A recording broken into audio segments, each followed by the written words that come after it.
নমস্কার বন্ধুরা, আমি আরজি। আর আজকে যেই ঘটনাটা আমি আপনাদেরকে শোনাবো সেটা একটি স্কুলের ঘটনা। স্কুলটি আজও আছে, মনে করা হয় স্কুলটি সত্যিই খুবই হন্টেড। সুদীপদা এই অভিজ্ঞতাটি একজনের কাছ থেকে শুনেছেন, সুদীপদাই আপনাদেরকে শোনাবে। তো আপনারা শুনে দেখুন আপনাদের ঘটনাটি কীরকম লাগলো, সেটা কমেন্ট সেকশানে অবশ্যই জানাবেন।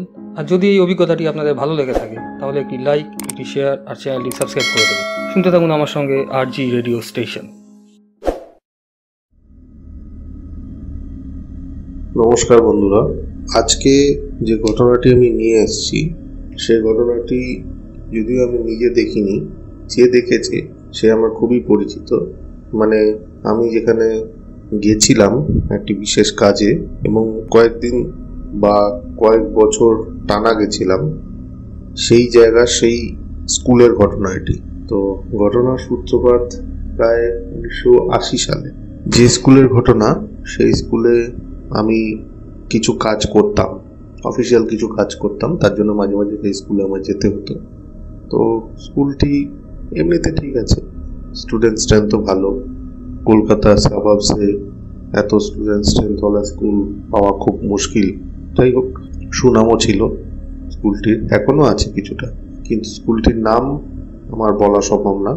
তো স্কুলটির ঘটনা হচ্ছে, আমি যখন কাজ করি, কাজ করতে করতে করতে করতে সেখানে কিছু লোকের সঙ্গে আমার পরিচয় হয়, বিশেষ করে যারা চা জল খাবার দিয়ে যেত বা এরকম টাইপের যারা লোক ছিল, ফাইল এনে দিত বা করে দিত, তাদের সঙ্গে বেশি পরিচয় হতো। টিচারদের সঙ্গে পরিচয় ছিল, কিন্তু টিচারদের সঙ্গে তো অত ডিটেলসে কথা হয় না।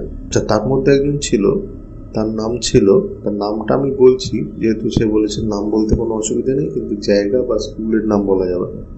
তার নাম ছিল অদেশ, ইউপির লোক। তো সে একদিন আমাকে বলল যে, আমি তাকে জিজ্ঞেস করলাম যে সবই তোমাদের স্কুলে ঠিক আছে, কিন্তু 4টে বাজলেই তোমরা স্কুল টুল বন্ধ করে এরকমভাবে চলে যাও, মানে তোমাদের স্কুলে কোনোদিন ওভার টাইম করা যায়?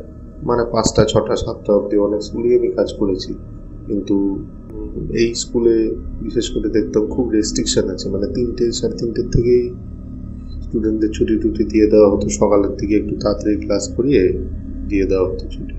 গভর্নমেন্ট স্কুল তো অন্তত 4:10 অবধি স্টুডেন্টরা থাকবে, 5টা 5:30 অবধি টিচাররাও থাকে, কিন্তু এখানে তা ছিল না। এবং স্কুলটা জনবহুল এলাকায় হলেও স্কুলের আশেপাশের কম্পাউন্ডটা এরকমই, অনেকটা এরিয়ার মাঝখানে স্কুলটা, স্কুলের চারিপাশে জমি আছে। অদেশ একদিন আমাকে বলল যে, হিন্দিতেই বলল যে আপসে कुछ बात करना है। क्या बात है বলো। তখনও একদিন সকালবেলা বললো যে এখানে কথা হবে না, তুমি যখন ব্রেক নেবে, মানে আমরা অনেক সকালে যেতাম, 9টা 9:30 চলে যেতাম, গিয়ে সারাদিন ওখানে কাজ হতো, 4টের মধ্যে বেরিয়ে যেতাম।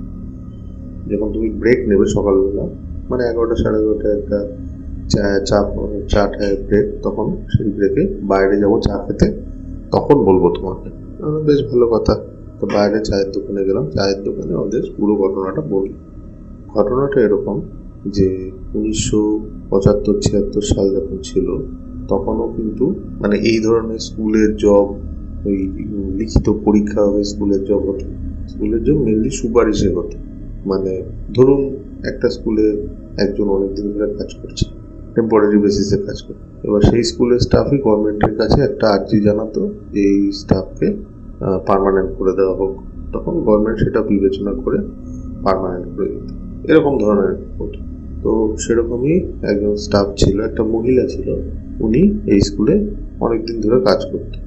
মহিলা কেউ ছিল না, মানে বাবা মা তো ছিলই না, বিয়েও উনি করেনি, বয়স্ক মহিলা ছিল, এবং মানে ওনার রিলেটিভও কেউ এসব ব্যাপারে ছিল।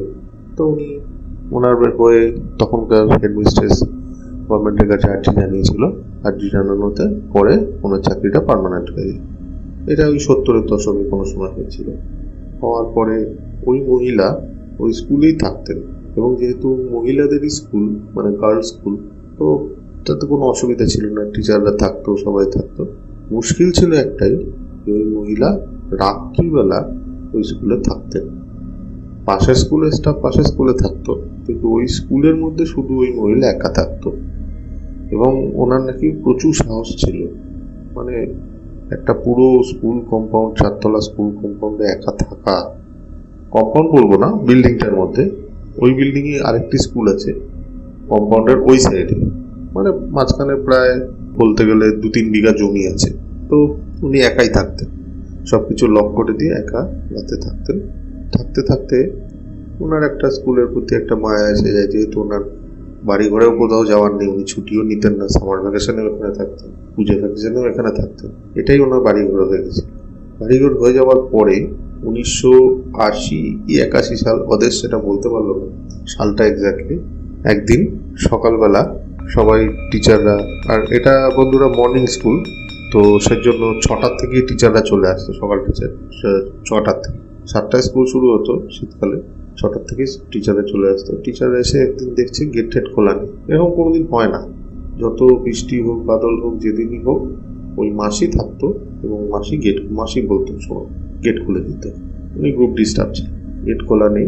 এবার ওরা তখন গেটটা ঠক ঠক ঠক ঠক করছে, কিছুতেই গেট খুলছে। তখন এই স্কুলে আরেকজন গ্রুপ ডিস্টার্ব ছিল, সে পিছন দিয়ে গিয়ে পিছনের দরজাটা দিয়ে খুলে ভেতরে ঢুকে প্রথমেই ওনার ঘরে যায়, ওই মাসির ঘরে। তখন 6টা কি 6:10 বাজছে।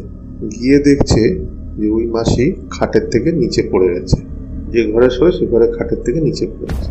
এবার নিচে পড়ে গেলে ন্যাচারালি উনি ওনাকে সোজা করেছে, সোজা করে দেখছে কোনো সেন্স নেই। গেটটা খুলে দিয়েছে, টিচাররা ঢুকেছে, সঙ্গে সঙ্গে ডাক্তারকে ডাকা হয়েছে। স্কুলের ব্যাপার যেহেতু ডাক্তার তাড়াতাড়ি চলে এসছে।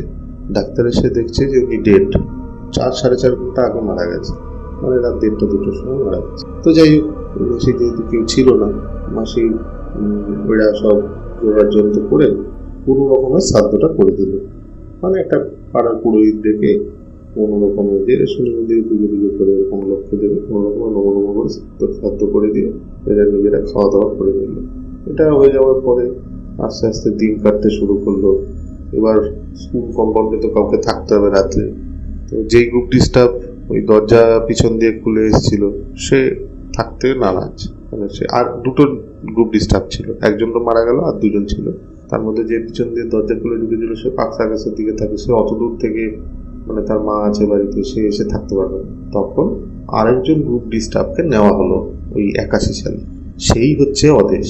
অদেশ তখন ইয়ং একদম, ওকে নেওয়া হলো, বললো তুই তোর বউ বাচ্চা নিয়ে এখানে থাকবি, স্কুলের যত্ন নিবি, স্কুলের কেয়ার করবি, 1 মাস থাকবি, তার কাছে তুই মাইনে পাবি। যাই হোক, কত মাইনে ছিল এসব আমি বলছি না। তো থাকতে শুরু করলো। প্রথম দিকে কিছু হতো না, তারপরে ওদের খেয়াল করতো যে যেই তখনকার দিনে ওই টিভি ছিল, স্কুলের একটা টিভি ছিল, টিভি দেখতে এরা, যেই রাত্রি হতো, রাত্রি 9টা-10টার পর থেকে উপরে, মানে 4তলার করে কিরকম ফুল করতাল এসবের আওয়াজ হতো। এবারে প্রথমে ওদের ভাবতো যে কি ব্যাপার হচ্ছে, হয়তো আশেপাশে কোথাও ফাংশন হচ্ছে। তখনকার দিনে আশেপাশে মাঠ টাট ছিল, সেখানে যাত্রাপালা হতো, এ হতো, সেই আওয়াজটাই বোধহয় উপর দিয়ে আসছে। কিন্তু ওর মনে একটা খটকা লাগতে শুরু করলো যে কি হয়। তারপর 4তলায় একটি ঘর ছিল, ওই ঘরটি স্কুলের কোনো স্টাফ খুলতো না, মানে ওই 3তলা অব্দি ক্লাস হতো, 4তলার ওই দিকে কেউ যেতই না, শুধু পরিষ্কার মাঝে মধ্যে সকালবেলা হতো, ব্যাস, ওখানে কোনো ক্লাস হতো না, কেউ যেত না। তা একদিন অদেশ ভাবলো যে সাহস করে, আর ওর বউ প্রচন্ড ভীতু, অদেশের বউ, বাচ্চাটা তখন একদমই ছোট, তো ওর বউ প্রচন্ড ভীতু, ওর বউ ওসবে যাবেন। অদেশ বললো একদিন সাহস করে আমি ওই উপরের 4তলার ঘরে গিয়ে থাকবো। তো যাই হোক, প্ল্যান ট্যান করে, এবার যেহেতু ইউপির লোক, মানে ওখানকার লোকাল, কিন্তু তবুও ও সাহস করে একদিন 9টার সময় নিচে খাওয়া দাওয়া করে বললো যে আমি 4তলায় থাকবো। বউ হাজারবার বারণ করলো, তবুও বারণ কিন্তু ও শোনেনি। তখন ওর কত বয়স, 24-25 বছর বয়স হচ্ছে। উঠে ও একটা ভুল করেছিল, যেটা হচ্ছে ওখানে কোলাপসিবল গেট ছিল 4তলায় ওঠা, সেই গেটের তালাটা খুলে আবার তালাটা লাগিয়েও দিয়েছে। মানে নামার যে ব্যাপারটা, ওই ব্যাপারটা আবার তালা খুলে নামতে হবে, কারণ ও বন্দি হয়ে গেল তাহলে, এবং বাইরে থেকেও কেউ হেল্প করতে পারে। উপরে গেল, উপরে গিয়ে দেখলো সেই যে মাসি মারা গেছিল তার খাটটা রাখা আছে, যদি খাটটা পরিষ্কার করা আছে, তো সেই খাটেই শুয়ে রাত্রি তখন 11টা-11:30 বাজছে, অমাবস্যার রাত। শহরে যেহেতু অমাবস্যা অত বোঝা যেত না, অমাবস্যার রাত। এবার তখনকার দিনে কলকাতা শহরেও 9টা-9:30 বাজতে আস্তে আস্তে নিঝুম হয়ে যেত, দূরদর্শন বন্ধ হয়ে যেত সকাল রাত্রি 7:30-8টার সময়। তারপর লোকে আর কিছু করতো না, খাওয়া দাওয়া করে ঘুমিয়ে যেত। তো ওদের শুয়ে আছে, এটা ওর ঘটনা, ওর মুখের ঘটনা। এবং ও কিন্তু সাচ্চা লোক ছিল, ও কোনো মিথ্যে কথা সেরকম বলতো না। ওদের সে ঘাড়ে হাতে একটি ঘড়ি ছিল, ঘড়িটা ওকে ওর কোনো চাচা দিয়েছিল। টাইমটা দেখলো যে রাতে 11:30, দেখে ঘুমালো। ঠিক 1-1.5 ঘন্টা ঘুমিয়েছে হয়তো। হঠাৎ করে দেখলো যে ওর গায়ের থেকে চাদর কেউ টেনে নিচ্ছে। ও যেটা হয় ঘুমের চোখে, তখন বলছে যে আমার ঘুমের চোখে বিরক্ত লাগছে, সারাদিনের খাটাখাটির পর চাদর টেনে দিয়ে আমি চাদরটাকে আরো টেনে একদম মুড়ি দিয়ে শুনলাম, মানে মাথার উপর মুড়ি দিয়ে শুনলাম। আবার 4-5 মিনিট পর আবার কেউ চাদর টেনে নিচ্ছে। চাদর টেনে নিতে তখন ও বেশ ধর্মর করে উঠে পড়ে খাটের উপর। ও কিন্তু একা ওই ঘরে আছে, এবং ওই ঘরে ওই খাট ছাড়া আর কিছুই নেই, জলের জগ আছে। ও নিচের দিকে তাকিয়ে দেখে দুটো লাল লাল চোখ, সেই চোখ ওর দিকে তাকিয়ে আছে, এবং মনে হচ্ছে কেউ ওর পায়ের দিকে বসে আছে। তখন ও মানে সেই চোখটা দেখে আঁতকে উঠলো এবং ভাবলো যে ও কি স্বপ্ন দেখছে নাকি। নিজের গায়ে চিমটি কেটে একবার দেখলো যে না, স্বপ্ন কিন্তু দেখছে না, ও কিন্তু জেগেই আছে, মানে জেগে গেছে ঘুম থেকে। এইবারে এই জিনিস দেখে ওর তো মোটামুটি মানে হার্ট প্যালপিটেশন বেড়ে গেছে। বেড়ে যাওয়ার পরে আর ওই যে দুটো চোখ, লাল লাল চোখ, সে কিন্তু সরছে না। এবার যদি বিড়াল বা অন্য কিছু হতো, বিড়ালের চোখ কিন্তু সবুজ হয়, লাল কখনো হয় না। তো ও ভাবলো যে নিশ্চয়ই কোনো অশরীরী ব্যাপার আছে এখানে, না হলে এখানে। তারপরে হঠাৎ করে পাশের ঘর থেকে, মানে ওপরে 4টে ঘর ছিল, 4তলা, পাশের ঘর থেকে খোল করতালের আওয়াজ শুরু হয়ে গেল। এই খোল করতালের আওয়াজ হতে হতে হতে হতে ও কিন্তু অদেশে কিন্তু আস্তে আস্তে নার্ভটা ঠান্ডা হতে শুরু করে। তারপর মিনিট 10 খোল করতালের আওয়াজ হচ্ছে, গান হচ্ছে পাশের ঘরে। হঠাৎ করে ওদিকে তাকিয়ে দেখছে আর কেউ নেই, মানে সেই যে লাল চোখ সে নেই, কিন্তু চাদরটা টানাই রয়েছে। চাদরটা কিন্তু সেই লাল চোখওয়ালা যে অশরীরী সে টেনে নিয়েছে। এইবারে ও তখন ভাবছে যে, তখন মোটামুটি রাত্রি 1:30-2 হয়ে যাবে। তো ও তখন ভাবছে যে কি করা যায়, এখান থেকে তো কোনোভাবে ওকে পালাতে হবে, কিন্তু পালানোর তো উপায় নেই। পালাতে গেলে তো ওই যেখানে কলকাতাল বাচ্চা ওর সামনে দিয়েই যেতে হবে। ও বন্ধুরা, ওর কিন্তু সাহস সেটা হলো না। ও গিয়ে আস্তে আস্তে লাইটটা জ্বালালো। লাইটটা জ্বালানোর পরেও, এবং চাদরটা কিন্তু যতবারই দিচ্ছে ততবারই 10-15 মিনিট পর টেনে নিচ্ছে। চাদর টেনে নেওয়া, মাঝে মাঝে লাইট অফ হয়ে যাওয়া, মাঝে মাঝে ফ্যান অফ হয়ে যাওয়া, আবার ফ্যান জ্বলে ওঠা, আবার লাইট জ্বলে ওঠা, এই জিনিসগুলো হতে পারে। মানে সোজা কথায় বোঝা গেল যে অশরীরীরা তো ওকে ভয় পাওয়াতে চায়। ওই ঘরে কেউ থাকুক, সেটা অশরীরী চায় না।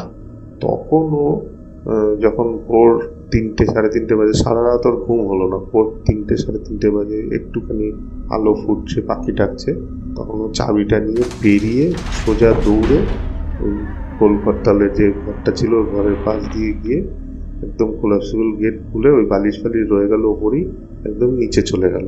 নিচে গিয়ে ওর বউকে তখন কিছু বলেনি, ওর বউ তো অগরে ঘুমাচ্ছে, ওর বউয়ের পাশে গিয়ে শুয়ে পড়লো।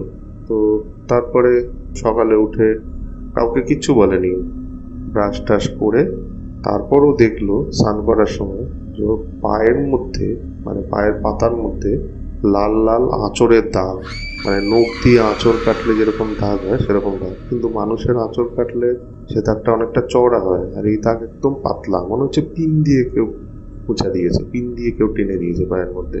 তো এত সরু নখ মানুষের হয় না যেরকম ওখানে দেখলো। তো ও তো বুঝে গেছে যা বোঝার। এবারে ও তখন হেডমিস্ট্রেসকে ও জিজ্ঞেস করলো, সকালে 10টার সময় হেডমিস্ট্রেস আসলো, তখন জিজ্ঞেস করলো যে বদ্দি কি ব্যাপার এটা। তখন বললো তুই 4তলা করে শুয়েছিলি কেন? তখন বললো আমি রোজ শুনি এরকম খোট করতালের আওয়াজ হয়, গানের আওয়াজ হয়, এর জন্যই আমি দেখতে গেছিলাম যে কি হয় আসলে। তখন বললো যে তুই কোনোদিন আর 4তলা ঘর খুলবিও না, শুবিও না, ওখানে লোক পরিষ্কার করতে পরিষ্কার করে চলে যাবে, তোর খুলে ওসব কিছু করার নেই। সপ্তাহে 1-2 দিন লোক আসে, পরিষ্কার করে যায়, ব্যাস ওইটুকুই। আর এসব ঘটনা বাইরে কাউকে বলবি না, এসব ঘটনা কিন্তু বলার না, ঠিক আছে? তারপর ওর তো মন তো করছে কি ব্যাপার না ব্যাপার। তারপরে একটা বয়স্ক স্টাফ ছিল, তাকে একদিন ও জিজ্ঞেস করেছিল। সেই স্টাফ, আমি যখন গেছি সেই স্টাফ মরে গেছে, সেই স্টাফ জিজ্ঞেস করেছিল। তখন সেই বয়স্ক স্টাফ বলে যে এরকম ঘটনা, রাত্রে যেই এখানে থাকতো তারই এসব ফিল হতো। আশেপাশে বাড়ির থেকেও বলেছে যে এরকম খোল করতালের আওয়াজ হয়। যদিও তারা ক্ষীণ শুনেছে, বাড়ির স্কুলটার চারিপাশে জমি ছিল বলে তারা অনেক অল্প শুনেছে বাড়ির থেকে। তারপর আস্তে আস্তে যুগের প্রবর্তনে এখন ওখানে ফ্ল্যাট ট্যাট হয়েছে, কিন্তু স্কুলের জমির উপর তো কিছু করা যাবে না, ফ্ল্যাটও তো ডিস্টেন্সে আছে। তো এখনও নাকি ওইটা স্কুলের সবাই মানে যে 4টের মধ্যে স্কুল ছুটি দিয়ে দেয় এবং কখনোই 4টের পরে কেউ স্কুলে থাকে না। এবং 4তলার ঘরে ওরা যায়ই না। 4তলার ঘরে ওখানে যে কোলাপসিবল গেটটা ছিল তার নিচে সিঁড়ির ওখানেও আরেকটা কোলাপসিবল গেট করেছে, সেখানে তালা দিয়ে রাখা আছে। তো স্কুলটা সত্যিই হন্টেড। এবং আমি যখন ঘটনাটা শুনেছিলাম, তারপর যখন স্কুলে এসে কাজ করতাম দুপুরের দিকে, আমার সত্যি মানে গা শিউড়ে উঠতো এসব মানে ঘটনা ইয়ে। তো এটাই ছিল আজকের ঘটনা। এবং স্কুলটি আজও আছে, নাম বলবো না স্কুলে, এবং গড়িয়ার খুব কাছাকাছি স্কুলটি। এরকম ঘটনা আপনাদেরও যদি শুনে থাকেন বা হয়ে থাকে তাহলে শেয়ার করবেন। আমরা ঘটনাগুলি ভালো হলে নিশ্চয়ই শোনাবো। আর চ্যানেলটিকে লাইক ও সাবস্ক্রাইব করবেন। নমস্কার।